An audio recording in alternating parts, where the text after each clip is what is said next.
Chief justice of Pakistan मियां साकिब निसार की सरबराही में justice Umar Ata Bandial और जस्टिस एजाजुल हसन पर मुश्तमिल 3 रुकनी बेंच ने अताउल्लाह कासमी की बतौर चेयरमैन पीटीवी तकर्रुर के हवाले से केस की समाअत की।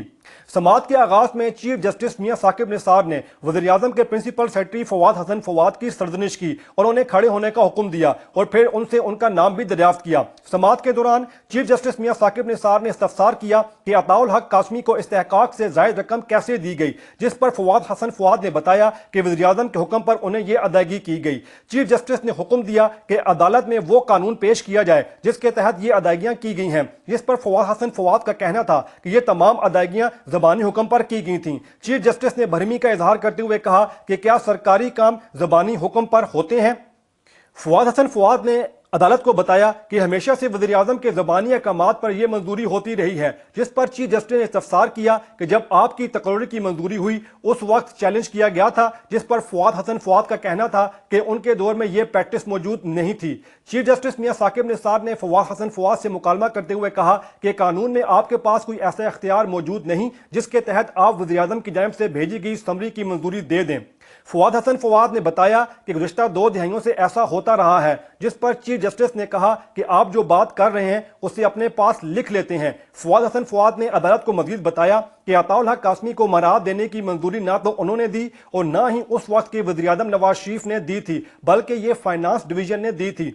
चीफ जस्टिस ने रिमार्क्स देते हुए कहा कि अदालत वजारत खजाना वालों को भी बुलाएगी। एडिशनल अटॉर्नी जनरल ने अदालत को बताया कि अताउल हक कासमी की तकर्रुर की मंजूरी वजारत इत्तलाआत की समरी पर हुई, जिस पर चीफ जस्टिस ने हदायत की कि मुझे वो कानून दिखाया जाए जिस पर चेयरमैन को मिलने वाले 5,000 को 15 लाख बनाया गया। चीफ जस्टिस ने भरमी का इजहार करते हुए कहा कि अदालत को कानून दिखाया जाए वरना नवाज शरीफ को नोटिस जारी कर दिया जाएगा, क्योंकि नवाज शरीफ उस वक्त वज़ीर-ए-आज़म थे। लिहाजा अताउल हक कासमी की बतौर MD पीटीवी तकर्रुरी के केस में नवाज शरीफ आकर नताइज भुगतें। फवाद हसन फवाद ने अपने बयान की वजाहत देते हुए कहा कि अताउल हक कासमी की तकर्रुरी की समरी बोर्ड ऑफ डायरेक्टर्स ने भेजी थी, जिसके बाद एस्टैब्लिशमेंट और फाइनेंस बोर्ड ने इसकी तौसीक की और फिर बाद में वज़ीर-ए-आज़म ने तकर्रुरी की मंजूरी दी। उन्होंने कहा कि अताउल हक कासमी की तकर्रुरी की हदायत उन्होंने या फिर वज़ीर-ए-आज़म ने नहीं की थी, बल्कि बोर्ड ऑफ डायरेक्टर्स ने की थी। अताउल हक कासमी की वकील आयशा हामिद ने दलाइल देते हुए कहा कि पीटीवी को 600 मिलियन रुपए का रेवेन्यू मिला।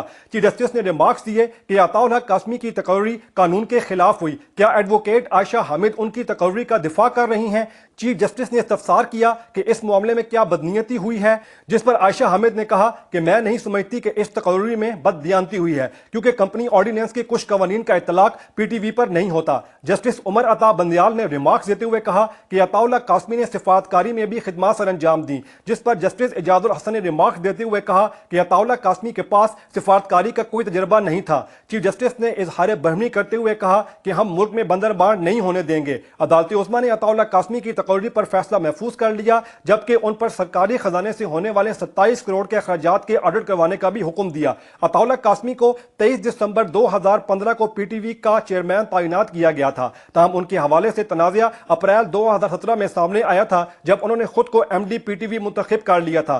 तनाज़ा सामने आने के बाद सेक्रेटरी इत्तलाआत सरदार अहमद नवाज सुखेरा को कायम मकाम MD पीटीवी तैनात किया गया था, जबकि उन्होंने दिसंबर 2017 में अपने ओहदे से इस्तीफा दे दिया था।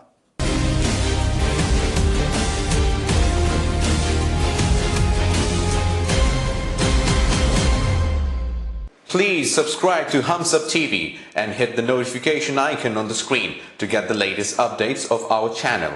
Thank you for watching Hums Up TV.